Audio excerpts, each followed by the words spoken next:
Hey guys welcome back to my channel vlogs Sangeetha. So ಇವತ್ತು Women's Day. ನಂಗೆ ಗೊತ್ತಿಲ್ಲ ನಾನು ಈ ವಿಡಿಯೋ ಇವತ್ತೇ ಹಾಕ್ತೀನಿ ಅಥವಾ ನಾಳೆ ಹಾಕ್ಬೋದು. ಸೊ ನಾಳೆ ಏನಾದ್ರು ಹಾಕಿದ್ರೆ ಬಿಲೇಟೆಡ್ ವುಮೆನ್ಸ್ ಡೇ ಎಲ್ಲರಿಗೂ, ಯಾರೆಲ್ಲ ಹೆಣ್ಮಕ್ಳು ನನ್ನ ವಿಡಿಯೋನ ನೋಡ್ತಿರ್ತೀರಾ ಸೊ ಎಲ್ಲರಿಗೂ Women's Day, happy Women's Day ಅಂತ ಹೇಳ್ತೀನಿ. ಸೊ ಇವತ್ತಿನ ವಿಡಿಯೋದಲ್ಲಿ ನಾನು ಈ ಒಂದು ವುಮೆನ್ಸ್ ಡೇ ಅಂತ ಏನು ನಾವೆಲ್ಲ ಸೆಲೆಬ್ರೇಟ್ ಮಾಡ್ತೀವಿ, ಸೊ ಇದ್ರ ಒಂದು ಕಾನ್ಸೆಪ್ಟ್ ಮೇಲೆ ಒಂದು ವಿಷಯದ ಬಗ್ಗೆ ಮಾತಾಡೋಕೆ ಬಂದಿದ್ದೀನಿ. ಸೊ ವುಮೆನ್ಸ್ ಡೇ ಅಂತೆಲ್ಲ ಎಲ್ಲರೂ ಸೆಲೆಬ್ರೇಟ್ ಮಾಡ್ತಾರೆ. ಸೊ ಖಂಡಿತವಾಗ್ಲೂ ಎಲ್ಲರೂ ವಿಶ್ ಮಾಡ್ತಾರೆ, ಇದು ಮಾಡ್ತಾರೆ. ಬಟ್ ಆ್ಯಕ್ಚುಲಾಗಿ ಇನ್ನೂ ವುಮೆನ್ಸ್ ಡೇ ಥರನೇ ನಮ್ಮೆಲ್ಲರಿಗೂ, ಎಲ್ಲ ಹೆಣ್ಮಕ್ಳಿಗೂ ಸ್ವತಂತ್ರ ಸಿಕ್ಕಿದೆಯಾ? ಸೊ ಒಂದು ಸತಿ ಕ್ವೆಶನ್ ಮಾಡ್ಕೊಳ್ಳಿ. ಯಾಕಂದರೆ ನಾನು ನೋಡಿರೋ ಪ್ರಕಾರ ಅಂತೂ ಇನ್ನೂ ನಮ್ಮ ಇಂಡಿಯಾದಲ್ಲಿ ಸ್ವತಂತ್ರ ಅನ್ನೋದು ಹೆಣ್ಮಕ್ಳಿಗೆ ಸಂಪೂರ್ಣವಾಗಿ ಸಿಕ್ಕೇ ಇಲ್ಲ.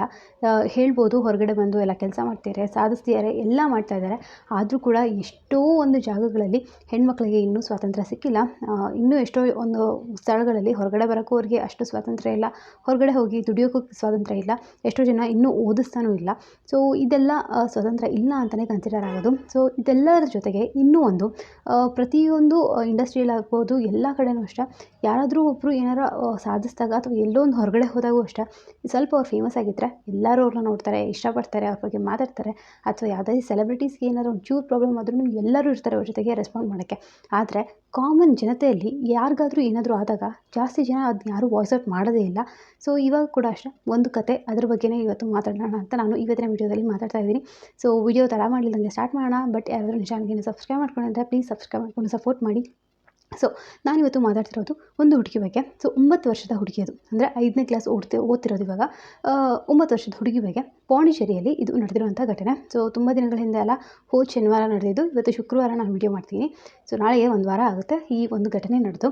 ಸೊ 5ನೇ ಕ್ಲಾಸಿನ ಹುಡುಗಿ, 9 ವರ್ಷದ್ದು. ಸೊ ಏನಾಗುತ್ತೆ ಅಂದರೆ ಸ್ಕೂಲೆಲ್ಲ ಮುಗಿಸ್ಕೊಂಬಂದು ಆ ಹುಡುಗಿ ಹೊರಗಡೆ ಆಟ ಆಡ್ತಾ ಇರ್ತಾಳೆ. ಸೊ ಅವರ ಫ್ರೆಂಡ್ಸ್ ಜೊತೆಗೆಲ್ಲ ನಾರ್ಮಲಾಗಿ ಚಿಕ್ಕ ಮಕ್ಕಳು ಇವಾಗ ಹೇಗೆ ಹೊರಗಡೆ ಆಟ ಆಡ್ತಾರೆ ಅದೇ ಥರ ಆ ಹುಡುಗಿ ಆಟ ಆಡ್ತಾ ಇದ್ದಾರೆ. ಅವರಪ್ಪ ಬಂದು ಡ್ರೈವರ್. ಸೊ ಅವರು ಅವ್ರ ಪಾಡಿಗೆ ಅವ್ರು ಕೆಲಸ ಮಾಡಿಕೊಂಡು ಇದ್ದಾರೆ. ಅವರಮ್ಮ ಮನೇಲಿರ್ಬೋದು, ಬಟ್ ಅವರಪ್ಪ ಅಲ್ಲಿ ಸದ್ಯಕ್ಕೆ ಆ ಟೈಮಲ್ಲಿ ಇರಲಿಲ್ಲ. ಸೊ ಆ ಹುಡುಗಿ ಆಟ ಆಡ್ತಾ ಇದೆ. ಸಡನ್ನಾಗಿ ಯಾವುದೋ ಒಂದು ಹುಡುಗ ಬಂದು ಆ ಹುಡುಗಿನ ಕರ್ಕೊಂಡು ಹೋಗುತ್ತೆ. ಎಲ್ಲಿಗೆ ಹೋಗುತ್ತೆ ಅಂದರೆ ಯಾವುದೋ ಒಂದು ಮನೆ ಟೆರೆಸ್, ಮೋಸ್ಟ್ಲಿ ಅವ್ರ ಮನೆ ಟೆರೆಸ್ಗೆ ಅನಿಸುತ್ತೆ ಅದು. ಸೊ ಅವ್ರ ಮನೆ ಟೆರೆಸ್ಗೆ ಆ ಹುಡುಗಿನ ಕರ್ಕೊಂಡು ಹೋಗಿದೆ. ಸೊ ಆ ಹುಡುಗಿ ಕಿರ್ಚಾಡಿದೆ ಆ ಟೈಮಲ್ಲಿ. ಸೊ ಸ್ಟಾರ್ಟಿಂಗ್ ಅದಕ್ಕೆ ಗೊತ್ತಾಗಿಲ್ಲ ಏನು ಮಾಡ್ತೀರಿ ಏನು ಇವರು ಅಂತ. ಬಟ್ ಆಮೇಲೆ ಕರ್ಕೊಂಡು ಹೋಗಿ ಆ ಹುಡುಗಿ ಕಿರ್ಚಾಡೋಕ್ಕೆ ಸ್ಟಾರ್ಟ್ ಮಾಡಿದೆ. ಸೊ ಅದೇ ಟೈಮಲ್ಲಿ ಇನ್ನೊಬ್ಬ ವ್ಯಕ್ತಿ, 54 ವರ್ಷ ಆ ವ್ಯಕ್ತಿಗೆ. ಸೊ ಆ ವ್ಯಕ್ತಿ ಕೂಡ ಆ ಒಂದು ಹುಡುಗನ ಜೊತೆಗೆ ಹೋಗ್ಬಿಟ್ಟು ಆ ಹುಡುಗಿ ಜೊತೆ, ಆ ಚಿಕ್ಕ ಮಗು, ಆ ಹುಡುಗ ಮತ್ತು ಈ 54 ವರ್ಷದ ವ್ಯಕ್ತಿ ಒಬ್ಬ, 3 ಜನನು ಆ ಟೆರೆಸ್ ಮೇಲಿದ್ದರು. ಸೊ ಆ ಮಗುಗೆ ಸೆಕ್ಷುಲಿ ಹರಾಸ್ಮೆಂಟ್ ಮಾಡಿದ್ದಾರೆ ಅವರು. ಸೊ 9 ವರ್ಷದ ಮಗು ಅದು. ಸೊ ಅದಕ್ಕೇನು ಗೊತ್ತಾಗುತ್ತೆ? ಸೊ ಯಾವಾಗ ಆ ಹುಡುಗಿ ಕಿರ್ಚಾಡೋಕ್ಕೆಲ್ಲ ಸ್ಟಾರ್ಟ್ ಮಾಡಿದ್ದಾರೆ, ಸೊ ಅದೇ ಟೈಮಲ್ಲಿ ಅವರು ಆ ಹುಡುಗಿ ಕೈಕಾಲೆಲ್ಲ ಕಟ್ಟಿಬಿಟ್ಟು ಆ ಹುಡುಗಿಗೆ ಸೆಕ್ಷುಲಿ ಹರಾಸ್ ಮಾಡಿದ್ದಾರೆ ಅಂತಲೇ ಹೇಳ್ಬೋದು. ಸೊ ಚಿಕ್ಕ ಮಗು ಏನು ಗೊತ್ತಾಗುತ್ತೆ ಅದಕ್ಕೆ? ಸೊ ಯಾವಾಗ ಅದು ಕಿರ್ಚಾಡೋಕ್ಕೆಲ್ಲ ಜಾಸ್ತಿ ಇದು ಸ್ಟಾರ್ಟ್ ಮಾಡುತ್ತೆ. ಸೊ ಅವಾಗ ಹೊಡೆದಿದ್ದಾರೆ ಕೂಡ. ಬಟ್ ಎಲ್ಲ ಆದಮೇಲೆ ಆ ಹುಡುಗಿನ ಅವರು ಹಾಗೆ ಕೂಡ ಬಿಟ್ಟಿಲ್ಲ. ಏನು ಮಾಡಿದ್ದಾರೆ ಅಂತಂದರೆ ಚೆನ್ನಾಗಿ ಹೊಡೆದಾಕಿ ಅವರು ಆ ಹುಡುಗಿಗೆ ಮರ್ಡರ್ ಅಟೆಂಪ್ಟ್ ಮಾಡಿದ್ದಾರೆ. ಸೊ ಮಾಡಾದಮೇಲೆ ಅವರು ಅಲ್ಲೇ ಬಿಟ್ಟಿಲ್ಲ, ಅಲ್ಲೇ ಯಾರಾದರೂ ನೋಡ್ಬೋದು ಅನ್ನೋ ಒಂದು ಕಾರಣದಿಂದ ಆ ಹುಡುಗಿನ ತೊಗೊಂಡೋಗಿ ಒಂದು ಕೆನಾಲ್ ಎಲ್ಲ ಬರುತ್ತಲ್ಲ, ಡ್ರೈನೇಜ್ ಕೆನಾಲ್ಸ್, ಸೊ ಅಲ್ಲಿ ಬಿಟ್ಟಿದ್ದಾರೆ ಆ ಹುಡುಗಿನ ತೊಗೊಂಡೋಗಿ. ಸೊ ಅದು ಅದೇ ನೈಟ್ ಅಂದರೆ ಶನಿವಾರನೇ ಆಗಿರೋದು ಇದೆಲ್ಲ ಘಟನೆ. ಸೊ ಇದು ಆಗಿರೋದು ಯಾರಿಗೂ ಗೊತ್ತಾಗಿಲ್ಲ. ಸೊ ಅದೆಲ್ಲ ಆದಮೇಲೆ ಆ ಮಗು ತಂದೆ ತಾಯಿ ಎಲ್ಲರೂ ಆ ಮಗುನ ಹುಡುಕಿದ್ದಾರೆ. ಎಷ್ಟೊತ್ತಾದರೂ ಮಗು ಮತ್ತು ಮನೆಗೆ ವಾಪಸ್ಸೇ ಬರಲಿಲ್ವಲ್ಲ ಅಂತ. ಸೊ ಎಷ್ಟು ಹುಡುಕಿದ್ರೂ ಮಗು ಎಲ್ಲೂ ಸಿಕ್ಕಿಲ್ಲ. ಹೋಗಿ ಲಾಸ್ಟ್ಗೆ ಪೊಲೀಸ್ ಕಂಪ್ಲೇಂಟ್ ಕೊಡ್ತಾರೆ. ಸೊ ಪೊಲೀಸ್ ಕಂಪ್ಲೇಂಟ್ ಕೊಟ್ಟು ಆದಮೇಲೆ ಪೊಲೀಸವ್ರು ಕೂಡ ಅಷ್ಟೇ ಎಲ್ಲ ಇನ್ವೆಸ್ಟಿಗೇಷನ್ ಸ್ಟಾರ್ಟ್ ಮಾಡ್ತಾರೆ. ಸೊ ಇನ್ವೆಸ್ಟಿಗೇಷನ್ ಸ್ಟಾರ್ಟ್ ಮಾಡಿ ಆದಮೇಲೆ 3 ದಿನಗಳ ಬಳಿಕ ಆ ಮಗು ಸಿಕ್ಕಿರೋದು. ಅದು ನಾರ್ಮಲಾಗಿ ಹುಡುಕಿದ್ರೆ ಎಲ್ಲೂ ಸಿಕ್ಕಿಲ್ಲ. ಪೊಲೀಸ್ ಡಾಗ್ಸ್ ಎಲ್ಲ ಏನು ಬರುತ್ತೆ, ಸೊ ಅದರಿಂದ ಆ ಸಹಾಯದಿಂದ ಹೇಗೋ ಕಷ್ಟಪಟ್ಟವರು 3 ದಿನ ಆದಮೇಲೆ ಆ ಮಗು ಸಿಕ್ಕಿದೆ ಆ ಡ್ರೈನೇಜ್ ಇದ್ರ ಹತ್ರ. ಸೊ ಸ್ಮೆಲ್ಲಿಂದ ಹುಡ್ಕೊಂಡು ಹೋಗಿ ಅವರು ಹುಡುಕಿರೋದು ಮಗುನ. ಸೊ ಅದೆಲ್ಲ ನೋಡಾದ್ಮೇಲೆ ಬುಧವಾರ ಬೆಳಿಗ್ಗೆ ಇವರಿಗೆ, ಮಂಗಳವಾರ ಇವರಿಗೆ ಸಿಕ್ಕಿರೋದು ಮಗು. ಸೊ ಬುಧವಾರ ಬೆಳಿಗ್ಗೆನೇ ಅವರು ಪೋಸ್ಟ್ ಮಾರ್ಟಮ್ಗೆ ಕಳಿಸ್ಬೇಕು ಅಂತ ಆ ಮಗುನ ಇದು ಮಾಡ್ತಾರೆ. ಸೊ ಬಟ್ ಅಲ್ಲಿ ಇರುವಂಥ ಒಂದಿಷ್ಟು ಜನ ಪೋಸ್ಟ್ ಮಾರ್ಟಮ್ ಕಳಿಸೋದು ಬೇಡ ಅಂತೆಲ್ಲ ತುಂಬಾ ರೆಸ್ಟ್ರಿಕ್ಟ್ ಮಾಡ್ತಾರಂತೆ. ಸೊ ಪೊಲೀಸ್ ಅವರಿಗೆ ಅದು ಕೂಡ ಡೌಟ್ ಇದೆ, ಏನಕ್ಕೆ ಆ ಥರ ಮಾಡಿದ್ದವರು ಅಂತ. ಯಾಕಂದರೆ ಸರೌಂಡಿಂಗ್ ಇರುವಂಥ ಏರಿಯಾದಲ್ಲಿ ಇರೋರು ಎಷ್ಟೋ ಜನ ಮಾಡಬೇಡಿ ಪೋಸ್ಟ್ ಮಾರ್ಟಮ್ ಅಂತೆಲ್ಲ ಹೇಳಿದಾರಂತ. ಸೊ ಯಾಕಂದರೆ ಈ ಥರ ಎಲ್ಲ ಸ್ವಲ್ಪ ಮಾಡಿದಾಗ ಅದೊಂಥರ ಸಸ್ಪಿಷಿಯಸ್ ಆಗಿರುತ್ತೆ. ಸೊ ಪೊಲೀಸವರು ಖಂಡಿತವಾಗ್ಲೂ ಅವ್ರ ಮೇಲೆ ಒಂದು ಕಣ್ಣಿಟ್ಟಿರ್ತಾರೆ. ಮತ್ತು ಇನ್ವೆಸ್ಟಿಗೇಷನ್ ಎಲ್ಲ ಚೆನ್ನಾಗಿ ನಡೀತಾನೆ ಇದೆ ಅವರಿಬ್ಬರ ಮೇಲೆ. ಇಬ್ಬರು ಹುಡುಗರು ಏನು ಆ ಮಗುಗೆ ಆ ಥರ ಮಾಡಿದ್ರು, ಸೊ ಅವ್ರ ಮೇಲೆ ಖಂಡಿತವಾಗ್ಲೂ ಕೇಸ್ ಫೈಲ್ ಆಗೇ ಆಗುತ್ತೆ.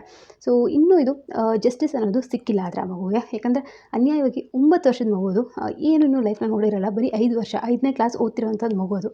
ಸೊ ಆ ಮಗುಗೆ ಇಷ್ಟೆಲ್ಲ ಕಷ್ಟ ಬೇಕಾ? ಸೊ ಇವಾಗೂ ಹೇಗೆ ಹೇಳೋದು, ಇನ್ನು ಇಂಡಿಪೆಂಡೆಂಟ್ ಸಿಕ್ಕಿದೆ ಎಲ್ಲ ಹೆಣ್ಮಕ್ಳಿಗೆ ಅಂತ. ಸೊ ಒಂದ್ಸತಿ ಯೋಚನೆ ಮಾಡಿ ನೀವು ಕೂಡ. ಸೊ ಈಗ ಬುಧವಾರ ಅದು ಪೋಸ್ಟ್ ಮಾರ್ಟಮ್ಗೆ ಹೋಗಿದೆ. ಸೊ ಅದರ ರಿಸಲ್ಟ್ಸ್ ಎಲ್ಲ ಏನಾಗುತ್ತೆ ಏನು ಅಂತ ಇನ್ನು ಅಪ್ಕಮಿಂಗ್ ಡೇಸಲ್ಲಿ ಬರುತ್ತೆ. ಸೊ ನೋಡೋಣ ಆ ಇಬ್ಬರು ಗಂಡ್ಮಕ್ಳು ಏನೆಲ್ಲ ತಪ್ಪು ಮಾಡಿದ್ದಾರೆ, ಅವ್ರಿಗೆ ಸರಿಯಾದ ಶಿಕ್ಷೆ ಸಿಗುತ್ತೋ ಇಲ್ವೋ ಅಂತ. ಸೊ ಈ ಒಂದು ವಿಡಿಯೋದ ಮೂಲಕ ಆ ಹುಡುಗಿಗೆ ಜಸ್ಟಿಸ್ ಸಿಗಲೇಬೇಕು. ಸೊ ಆ ಹುಡುಗಿ ಹೆಸರು ಆರತಿ ಅಂತ. ಸೊ ಸೋಷಿಯಲ್ ಮೀಡಿಯಾದಲ್ಲಿ ಎಲ್ಲ ಕಡೆಯೂ ಅಷ್ಟೇ ಜಸ್ಟಿಸ್ ಫಾರ್ ಆರತಿ ಅಂತ ಒಂದು ಟ್ರೆಂಡಿಂಗ್ ಓಡ್ತಾ ಇದೆ. ಸೊ ಎಲ್ಲರೂ ಅಷ್ಟೇ ನಾವು ಸೋಷಿಯಲ್ ಮೀಡಿಯಾನ ಯೂಸ್ ಮಾಡ್ತೀವಿ. ಸೊ ಇದೊಂದನ್ನು ಎಲ್ಲರ ಹತ್ರ ನಾವು ಶೇರ್ ಮಾಡಬೇಕು. ಇನ್ನು ಜಾಸ್ತಿ ಅದು ರೀಚ್ ಆಗಬೇಕು, ಜಾಸ್ತಿ ಜನಕ್ಕೆ ರೀಚ್ ಆಗಿ ಈ ಒಂದು ಹುಡುಗಿಗೆ ಜಸ್ಟಿಸ್ ಸಿಗಲೇಬೇಕು. ಯಾಕಂದರೆ ಒಂದು ಸತಿ ಯೋಚನೆ ಮಾಡಿ, 9 ವರ್ಷದ ಮಗು ಇನ್ನೂ ಏನು ಪ್ರಪಂಚನ ಕಂಡಿರಲ್ಲ. ಸೊ ಇಷ್ಟು ಬೇಗ ಆ ಮಗುಗೆ ಸಾವು ಅನ್ನೋದು ಬಂದಿದೆ ಇವಾಗ. ಸೊ ಅವ್ರ ಅಪ್ಪ ಅಮ್ಮಗೆ ಎಷ್ಟು ಹೊಟ್ಟೆ ಉರಿಯುತ್ತೆ. ಸೊ ನನಗಂತೂ ತುಂಬಾ ಬೇಜಾರಾಯಿತು ಈ ಥರದ್ದೊಂದು ನ್ಯೂಸ್ ಕೇಳಿದಾಗ. ಯಾಕಂದರೆ ಎಷ್ಟೋ ಜನ ಇನ್ನೂ ಸೆಲೆಬ್ರೇಟ್ ಮಾಡ್ತಿರ್ತಾರೆ ವುಮೆನ್ಸ್ ಡೇ ಅಂತ. ಬಟ್ ಆ್ಯಕ್ಚುಲಾಗಿ ವುಮೆನ್ಸ್ ಡೇ ಸೆಲೆಬ್ರೇಟ್ ಯಾವಾಗ ಆಗುತ್ತೆ ಅಂದರೆ ಎಲ್ಲರಿಗೂ ಸ್ವತಂತ್ರ ಸಿಕ್ಕಿ ಅವರವರ ಏನು ಆಸೆ ಕನಸು ಇದೆ ಅದನ್ನ ಅವ್ರು ಈಡೇರಿಸ್ಕೊತಾರಲ್ಲ. ಸೊ ಆವಾಗ ವುಮೆನ್ಸ್ ಡೇ ಆ್ಯಕ್ಚುಲಾಗಿ ಸೆಲೆಬ್ರೇಟ್ ಆಗೋದು. ಸೊ ಪ್ಲೀಸ್ ಎಲ್ಲರೂ ಇದೊಂದು ರೀಚ್ ಮಾಡಿಸಿ ಎಲ್ಲರಿಗೂ ಅಂತ ನನ್ನ ವಿಡಿಯೋಯಿಂದ ನಾನು ರಿಕ್ವೆಸ್ಟ್ ಮಾಡ್ತಾ ಇದ್ದೀನಿ. ಸೊ ಇದು ಇವತ್ತಿನ ವಿಡಿಯೋ ಇತ್ತು. ಸೊ ಹೋಪ್ ಎಲ್ಲರಿಗೂ ವಿಡಿಯೋ ಇಷ್ಟ ಆಗಿದೆ ಅಂತ ಅಂದ್ಕೊಂಡಿದ್ದೀನಿ. ಸೊ ನನ್ನ ಕೈಯಲ್ಲಿ ಆದಷ್ಟು ತಿಳಿಸಿದ್ದೀನಿ. ಸೊ ನಿಮ್ಮೆಲ್ಲರಿಗೂ ಇಷ್ಟ ಆಗಿದೆ ಅಂತ ಅಂದ್ಕೊಂಡಿದ್ದೀನಿ. ಸೊ ಪ್ಲೀಸ್ ಇಷ್ಟ ಆಗಿದ್ರೆ ವಿಡಿಯೋಗೆ ಲೈಕ್ ಮಾಡಿ, ಹಾಗೆ ಸಬ್ಸ್ಕ್ರೈಬ್ ಮಾಡ್ಕೊಳ್ಳಿ. ಸೊ ನನ್ನ ಒಂದು ಪುಟ್ಟ ಆಸೆಯಿಂದ ನಾನು ಯೂಟ್ಯೂಬ್ನ ಸ್ಟಾರ್ಟ್ ಮಾಡಿರೋದು. ಸೊ ನನ್ನ ಆಸೆಗೆ ನೀವೆಲ್ಲರೂ ಸಾಕ್ಷಿಯಾಗಿದ್ದೀರಾ. ಜಸ್ಟ್ ಒಂದು ಸಪೋರ್ಟ್ ಮಾಡಿ ಅಂತ ಕೇಳೋದು ಅಷ್ಟೇ. ಒಂದು ಸಬ್ಸ್ಕ್ರೈಬ್ ಮಾಡ್ಕೊಂಡ್ರೆ ನನಗೂ ಕೂಡ ಎಷ್ಟೋ ಖುಷಿ ಆಗುತ್ತೆ. ಸೊ ಪ್ಲೀಸ್ ಸಬ್ಸ್ಕ್ರೈಬ್ ಮಾಡ್ಕೊಳ್ಳಿ. ಹಾಗೆ ರಕ್ಷಣ್ ಚಾನಲ್ ಕೂಡ ಹೋಗ್ಬಿಟ್ಟು ಸಬ್ಸ್ಕ್ರೈಬ್ ಮಾಡ್ಕೋಬೋದು. ಅವಳು ಕೂಡ ಡೈಲಿ ವೀಡಿಯೋಸ್ ಹಾಕಿರ್ತಾಳೆ. ಸೊ ಬ್ಯೂಟಿ ರಿಲೇಟೆಡ್ ವೀಡಿಯೋಸ್ ಎಲ್ಲ ತುಂಬಾ ಹಾಕ್ತಿರ್ತಾಳೆ. ನಿಮಗೆ ಇಷ್ಟ ಆಗ್ಬೋದು. ಯಾರಿಗೆಲ್ಲ ಬ್ಯೂಟಿ ಕಂಟೆಂಟ್ ಮೇಲೆ ವೀಡಿಯೋಸ್ ನೋಡಬೇಕು ಅಂತ ಆಸೆ ಇರುತ್ತೆ, ಹೋಗ್ಬಿಟ್ಟು ಅವ್ರ ವೀಡಿಯೋಸ್ನ ಚೆಕ್ ಮಾಡಿ. ನೀವು ಖಂಡಿತವಾಗ್ಲೂ ಇಷ್ಟ ಆಗುತ್ತೆ ಅವ್ರ ವೀಡಿಯೋಸ್ ಕೂಡ. ಸೊ ಮತ್ತೆ ಹೊಸ ವೀಡಿಯೋಸ್ ಸಿಗ್ತೀನಿ. Till then take care, bye. And don't forget justice for Aarti.